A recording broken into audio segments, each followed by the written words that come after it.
Sir చెప్తాడు future city అని, కానీ అందరు 4th సిటీ అంటున్నారు, 4 బ్రదర్స్ సిటీ అంటున్నారు. పేపర్లలో వస్తూ ఉన్నాయి, ప్రజల నాడులో వింటూ ఉన్నాం. సార్ నేను పేరు తీసుకోలేదు సార్, శ్రీధర్ బాబు సార్ పేరు తీసుకోలేదు, నేను పేరు తీసుకోలేదు సార్. మన రాజుగారు అన్వాంటెడ్ కామెంట్స్ చేయకండి. అటువంటి ఏమైనా ఉంటే I will delete dum from the records.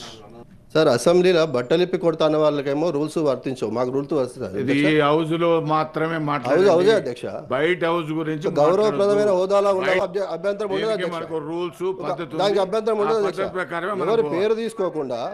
ఎవరి పేరు తీసుకోకుండా మాట్లాడితే అభ్యంతరం ఏంటి అధ్యక్ష? వారికో చట్టం మాకో చట్టం అధ్యక్ష. చట్టం అధికార పార్టీ వాళ్ళ చుట్టమైందా అధ్యక్ష? ఏంది అధ్యక్ష ఇది? మీ ప్రశ్న మీద నీ సప్లిమెంటరీ అడుగు కాదు అధ్యక్ష, నాకు మాత్రమే రూల్స్ వర్తిస్తాయి అధ్యక్ష. బట్టలు కూడా తీసుకొడతాం, అసెంబ్లీలో అన్నారు అధ్యక్ష.